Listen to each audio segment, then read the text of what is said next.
Hello and welcome. Now in the previous lecture we discussed about the innermost layer of the digestive canal, that is the mucosal layer, and in fact we discussed about its further three sub layers. One is for innermost epithelial, then lamina propria, and then the outermost, that is the muscularis externa.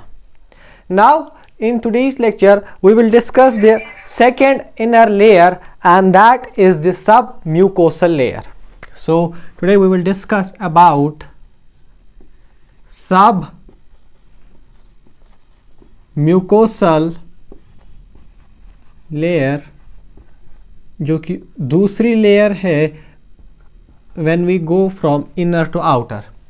ठीक, अब submucosal layer की बात करें, सबसे पहली बात जो submucosal layer है, it is a connective tissue. ये एक्ट करता है as a connective tissue act करता है. अगर कल आपका याद होगा कि हमने कहा था कि जो म्यूकोसल लेयर है उसका कनेक्टिव टिश्यू लेमिना प्रोप्रिया है, लेकिन जो सब म्यूकोसल लेयर है इसका कनेक्ट ये है कनेक्टिव टिश्यू खुद पूरे ही जो कि मसल लेयर है, चार लेयर, उनमें से ये कनेक्टिव टिश्यू एज एक्ट करता है of the intestinal wall. So connective tissue है ये आपके इंटेस्टाइनल वॉल का, of the intestinal wall. intestinal wall एक चीज था ये. दूसरा पॉइंट, इस सबम्यूकोसल में न्यूरॉन्स का कुछ नेटवर्क, मीन्स न्यूरॉन्स तो आपके हर एक बॉडी पार्ट में है, तो न्यूरॉन्स का जो नेटवर्क सब म्यूकोसल में से पास होते हैं, न्यूरॉन नेटवर्क या न्यूरॉन्स जो इसमें से पास होते हैं उन्हें एक स्पेशल नाम दिया जाता है. तो जो न्यूरॉन्स होते हैं, न्यूरॉन्स या हम कह सकते हैं न्यूरोनल नेटवर्क जो यहाँ पे होता है, सब म्यूकोसल लेयर में जो न्यूरोनल नेटवर्क होता है उसे एक स्पेशल नाम दिया जाता है सब म्यूकोसल लेयर में, एंड दैट इज कि उन्हें सब म्यूकोसल प्लेक्सस कहते हैं. ठीक, उन्हें क्या कहा जाता है? सब म्यूकोसल प्लेक्सस, या इसका और एक नाम है सब म्यूकोसल प्लेक्सस के अलावा उसे मिसेनर्स प्लेक्सस भी कहते हैं. सो मिसेनर्स प्लेक्सस.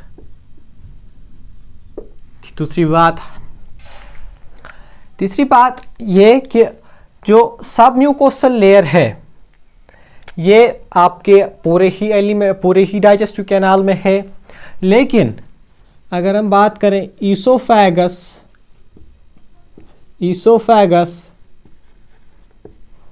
और स्टोमक,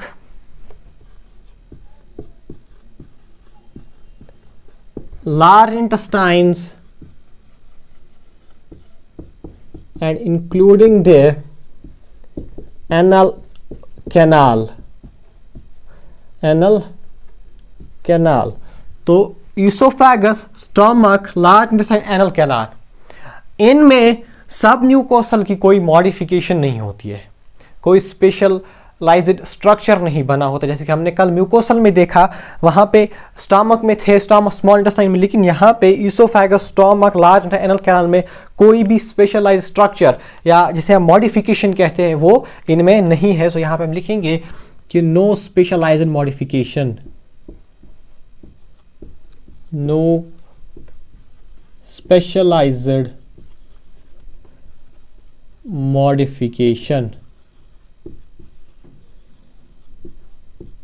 लेकिन अगर आपने देखा यहाँ पे मैंने स्मॉल इंटेस्टाइन यहाँ पे नहीं लिखा क्योंकि स्मॉल इंटेस्टाइन में मॉडिफिकेशन है. तो स्मॉल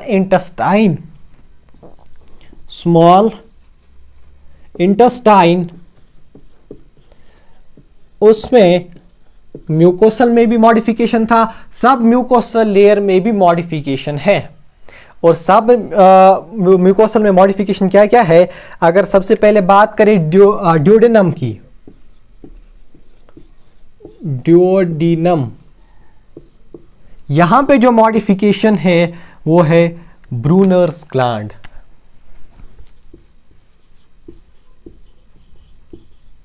ब्रूनर्स ग्लैंड, ठीक है एक बात। दूसरी बात, ज्यूजेनम में देखते हैं। ज्यूजेनम में जो सब म्यूकोसल का मॉडिफिकेशन है वो है प्लाइका सर्कुलरिस। प्लाइका सर्कुलरिस। और जो तीसरा पार्ट है स्मॉल इंटेस्टाइन्स में, दैट इज इलियम, वहां पे मॉडिफिकेशन नहीं होती है क्योंकि उसका जो स्पेशल स्ट्रक्चर पेयर्स पैचेस है वो पाया जाता है म्यूकोसल लेयर में, जो कि हमने कल डिस्कस किया है। वो सिर्फ इलियम में पाया जाता है, दैट इज पेयर्स पैचेस। लेकिन सब म्यूकोसल में उसकी कोई जो इलियम है, सब म्यूकोसल की इलियम में कोई फर्दर मॉडिफिकेशन नहीं है। किसकी? सब म्यूकोसल की इलियम में। तो हम यहां पे लिखेंगे नो मॉडिफिकेशन।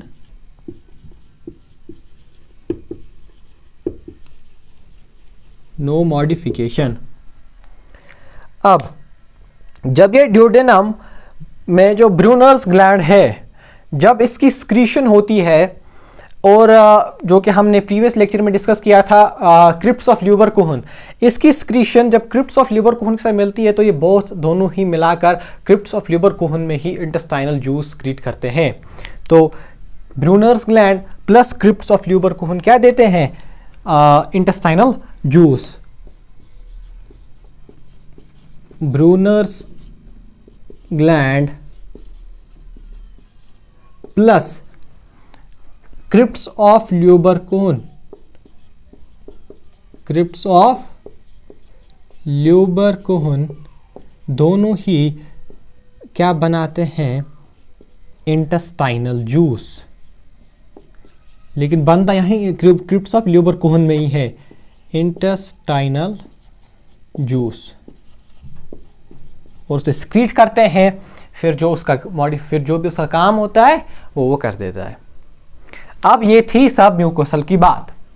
अब आते हैं तीसरे वाले लेयर पर, दैट इज मस्कुलरिस एक्सटर्ना। अब हम डिस्कस करेंगे जो थर्ड लेयर है हमारे डाइजेस्टिव कैनाल में, दैट इज मस्कुलरिस एक्सटर्ना। देखिए कल हमने देखा कि जो म्यूकोसल में सबसे outermost layer muscularis mucosal layer में जो सबसे आउटर मोस्ट लेयर है वो उसकी as a muscle layer act करता है, ठीक है ना। अब जो ये मस्कुलरिस एक्सटर्ना है ये एक्ट करता है as the muscle layer of digestive canal, ठीक है ना। जो मस्कुलरिस म्यूकोसा था वो तो म्यूकोसल का एज मस्कुलर एक्ट करता था, लेकिन जो मस्कुलरिस एक्सटर्ना है it act as the muscle layer, it act as muscle layer of digestive canal, ठीक है ना। इसका ऐसा रखा है एज अ मसल लेयर, ये एक्ट करता है पूरे डाइजेस्टिव कैनाल में। कौन? Muscularis externa. दूसरी बात कि मस्कुलरिस एक्सटर्ना भी आपके पूरे ही एलिमेंट्री कैनाल में प्रेजेंट है, चाहे हम बात करें ईसोफेगस की, दूसरी बात हम करें स्मॉल इंटेस्टाइन्स की, and third one large intestine and anal canal. यहाँ ये इन सब में जगह प्रेजेंट है, लेकिन इनमें कोई मॉडिफिकेशन नहीं है। इसकी मॉडिफिकेशन कहाँ है? मस्कुलरिस एक्सटर्ना की मॉडिफिकेशन है स्टमक में। मस्कुलरिस एक्सटर्ना की मॉडिफिकेशन है स्टमक में, और स्टमक में इसकी मॉडिफिकेशन क्या है कि स्टमक में इसके 3 लेयर्स पाए जाते हैं। स्टमक में क्या है? इसके 3 लेयर है। स्टमक में इसके पास 3 लेयर्स है। कौन कौन सा? Outer, middle and inner. तो सबसे बाहर वाला जो होगा आउटर, उसके बाद मिडल जो बीच में होगा, एंड इनर। ये कहाँ है? स्टमक में, ठीक। जो आउटर लेयर है मस्कुलरिस एक्सटर्ना की स्टमक में, उसे कहा जाता है ओब्लीक, उसे ओब्लीक कहा जाता है। और जो मिडल लेयर है मस्कुलरिस एक्सटर्ना की स्टमक में, उसे कहा जाता है सर्कुलर।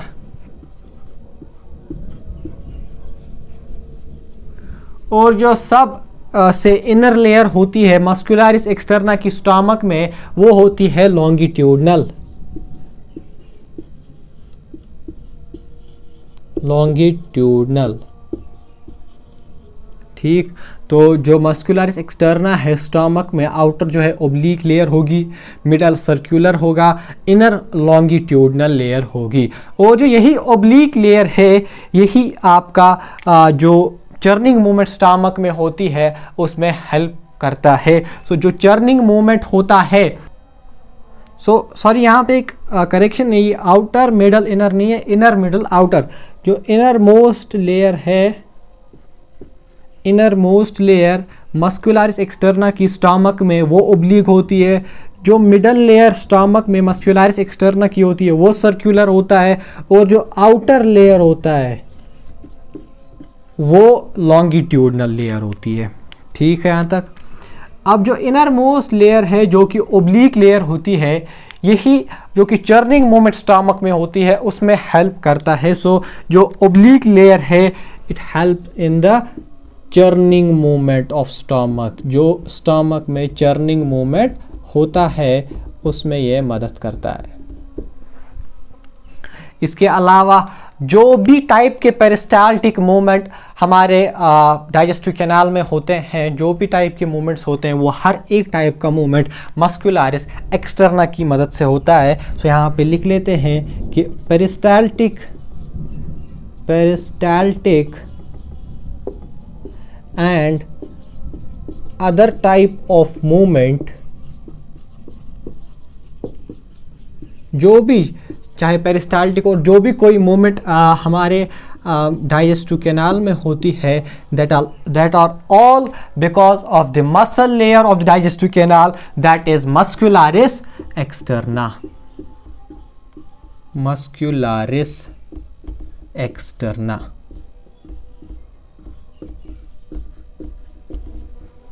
ठीक है यहाँ तक। अब ये तो थी तीसरी लेयर। अब आते हैं फोर्थ लेयर पर, जो कि आउटर मोस्ट लेयर है, दैट इज सीरोसा। अब जो सीरोसा है, इसमें कुछ जो है खास चीज़ें पाई नहीं जाती, जितना हमारे सिलेबस में है उतना इसमें कुछ है नहीं। तो सीरोसा जो है आपके डाइजेस्टिव कैनाल का आउटर मोस्ट लेयर है, आउटर मोस्ट लेयर है सीरोसा। और ये सीरोसा बना होता है दो टिश्यूज से। एक है एपिथेलियल टिश्यू, इसमें प्रेजेंट होते हैं, एक तो इसमें एपिथेलियल टिश्यू प्रेजेंट होगा, एपिथेलियल, और इसमें कनेक्टिव टिश्यू का एक special type of connective tissue, that is areolar connective tissue. बस ये थोड़ा बहुत डिस्कशन करना था अबाउट सीरोसा। अब यहाँ तक ये हमने सारा हिस्टोलॉजी भी डिस्कस कर लिया। अब एक टॉपिक बचा है जस्ट डाइजेशन में, कि हम अब पर्टिकुलरली देखेंगे कि हर एक फूड का कैसे डाइजेशन होता है, कार्बोहाइड्रेट का कैसे डाइजेशन होता है, प्रोटीन्स का डाइजेशन कैसे होता है, न्यूक्लिक एसिड का कैसे होता है, एंड लिपिड्स का कैसे होता है। तो आइए, तो अब हम बात करेंगे डाइजेशन ऑफ फूड के बारे में। हम तो डाइजेशन नहीं पढ़ रहे थे, लेकिन हमने अभी तक सिर्फ प्रोसेस पढ़ा। अब हम पर्टिकुलरली देखेंगे कि हर एक जो भी हमारे फूड में प्रेजेंट होता है उसकी डाइजेशन किस तरीके से होती है। देखिए, सबसे पहले तो जब भी हम फूड खाते हैं, that is in the form of macromolecule, है ना। यह हमने सबसे पहले भी डिस्कस किया था कि जो फूड हम खाते हैं, कोई भी फूड, वो मैक्रोमोलिक्यूल के फॉर्म में होता है, मैक्रोमोलिक्यूल। अब उसमें जो है डिफरेंट टाइप्स ऑफ विटामिन्स हो सकते हैं, मिनरल्स हो सकते हैं, न्यूट्रिएंट्स हो सकते हैं, तो बहुत कुछ हो सकता है। जैसे कि इसी मैक्रोमोलिक्यूल के फॉर्म में, क्या मैक्रोमोलिक्यूल का फॉर्म हमारे फूड में क्या क्या हो सकता है जो कि हम इंटेक करते हैं। बायोमोलिक्यूल्स में इसको पूरा ही वास्ट देखा जाता है कि मैक्रोमोलिक्यूल में क्या क्या इंक्लूड किया जाता है। तो मैक्रोमोलिक्यूल में एक तो आएगा कार्बोहाइड्रेट के जो मैक्रोमोलिक्यूल पार्ट्स होते हैं, जिन्हें हम ओलिगोसैकेराइड या पॉलीसैकेराइड कहते हैं। Polysaccharide and oligosaccharide. ये तो हुआ एक। दूसरा जो मैक्रोमोलिक्यूल हमारे फूड में प्रेजेंट होता है that is the nucleic acid. वो भी एक मैक्रोमोलिक्यूल है, उसका भी ब्रेकडाउन चाहिए ताकि डाइजेशन न्यूक्लिक एसिड का हो। तो न्यूक्लिक एसिड या ओलिगोन्यूक्लियोटाइड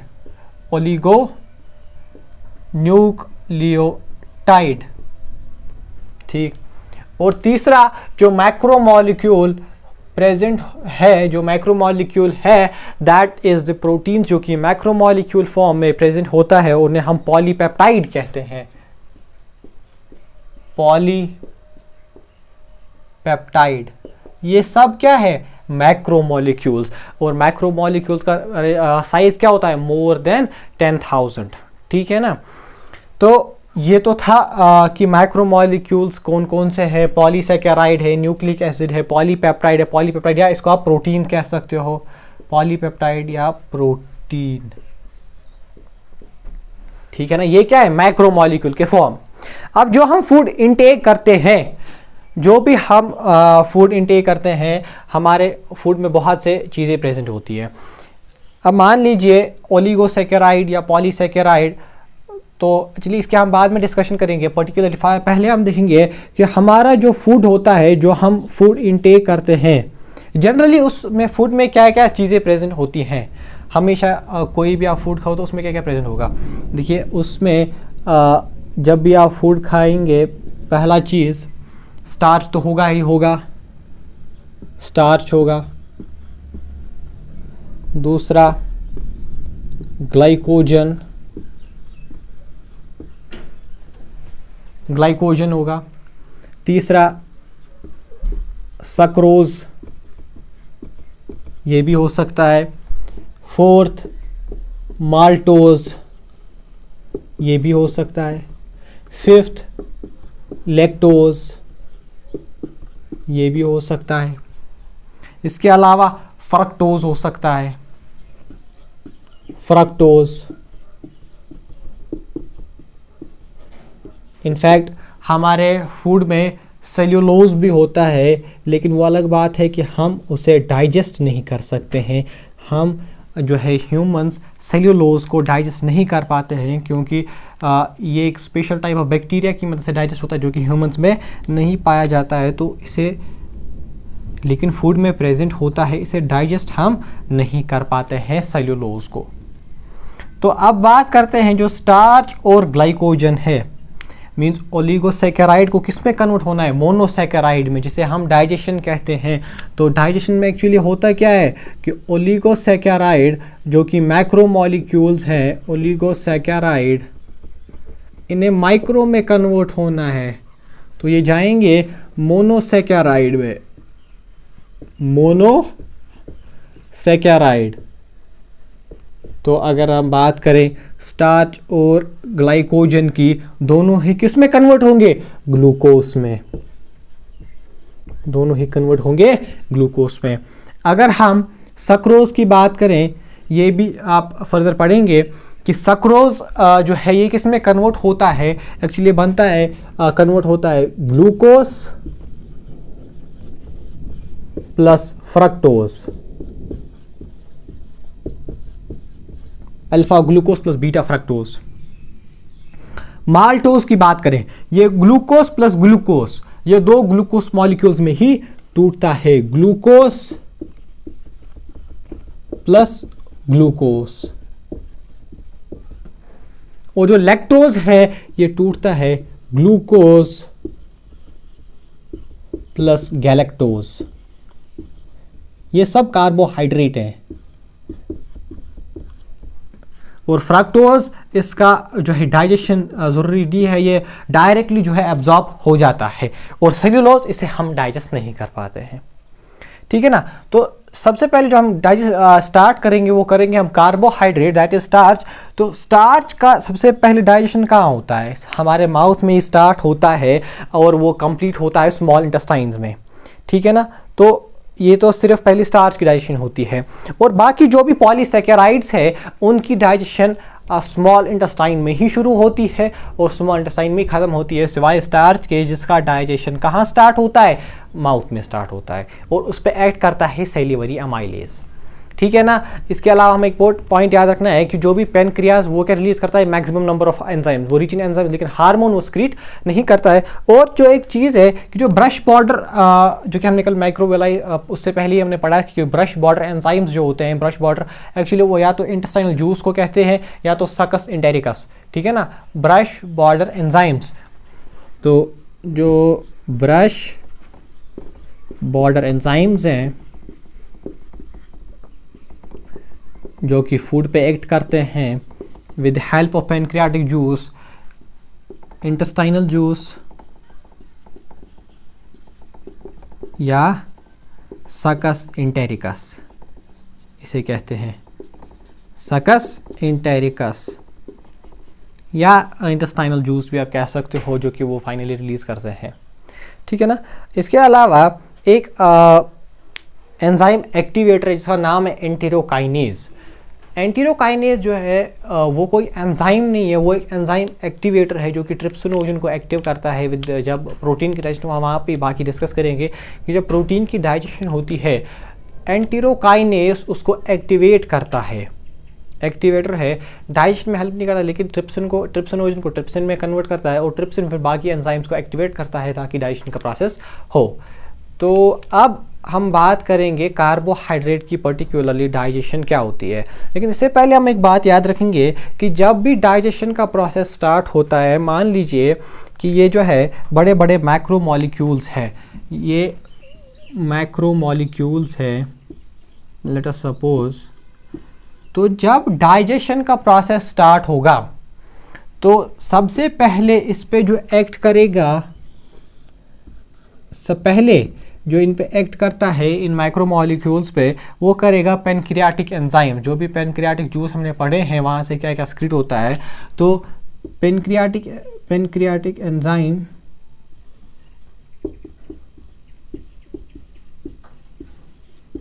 वो इस पे पहले क्या करेंगे? एक्ट करेंगे।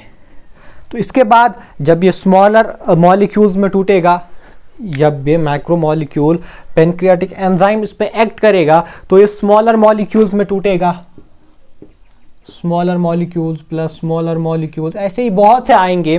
तो इस पे जो है एक्ट करता है फिर इंटेस्टाइनल जूस है जिसे हम कहेंगे ब्रश बॉर्डर एंजाइम्स, जिसे हम सकस इंटेरिकस भी कहते हैं। तो इन पे कौन फिर एक्ट करता है? इंटेस्टाइनल जूस एक्ट करता है या इंटेस्टाइनल एंजाइम्स, इन जो फाइनली पेनक्रियाटिक के बाद आए तो इन्हें हम इंटेस्टाइनल एंजाइम्स इन पे एक्ट करता है, इंटेस्टाइनल एंजाइम्स इन पे एक्ट करते हैं, और फिर प्रोसेस ऑफ डाइजेशन कंप्लीट होता है उस पर्टिकुलर फूड का। फिर ये किस में, फिर ये जो है फाइनली स्मॉलर ऐसे स्मॉलर मॉलिक्यूल्स में टूट जाते हैं, और उस पर्टिकुलर चाहे वो कार्बोहाइड्रेट हो, प्रोटीन हो, न्यूक्लिक एसिड हो, उसका जो है प्रोसेस ऑफ डाइजेशन कंप्लीट होता है। लेकिन पहले एक्ट कौन करता है? पेनक्रियाटिक एंजाइम, उसके बाद इंटेस्टाइनल एंजाइम जिसे हम ब्रश बॉर्डर एंजाइम्स या सकस इंटेरिकस कहते हैं। तो ये पॉइंट बहुत ही इंपॉर्टेंट है कि फाइनल डाइजेशन ऑफ फूड किसकी मदद से होता है? इंटेस्टाइनल एंजाइम्स की मदद से होता है, ठीक। तो अब बात करेंगे कार्बोहाइड्रेट की डाइजेशन के बारे में। तो अब डिस्कस जो करना था हमें, that is carbohydrate, that we will discuss in the next lecture। हम पूरा ही कार्बोहाइड्रेट का प्रोसेस देखेंगे, प्रोटीन का प्रोसेस नेक्स्ट लेक्चर पे देखेंगे। Thank you.